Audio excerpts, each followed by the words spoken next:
चला तर मंडळी, आज आपण पुरणपोळीसाठी पीठ कसं मळायचं ते आपण पाहूया. मी इथं 2 माप गव्हाचं पीठ घेतलं. त्यामध्ये चवीनुसार मीठ टाकायचं, थोडीशी हळद टाकली, चांगलं मिक्स करून थोडं थोडं पाणी टाकून हे पीठ चांगलं मळून घ्यायचं आहे. हे पीठ मळायचं झाल्यानंतर पण थोडंसं तेल टाकायचं. आणखीन हे पिठाला तेल लावून घ्यायचं चांगलं मिक्स करून, आणि हे पीठ पातेल्यामध्ये ठेवून त्यामध्ये त्या पिठाच्या वरी पाणी टाकायचं आहे आणि झाकून ठेवून अर्धा तास भिजत ठेवायचं आहे हे पीठ.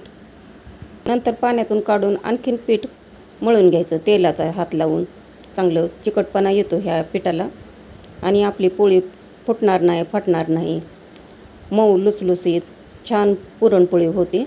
तर हे आपण पोळ्या लाटून घेऊ.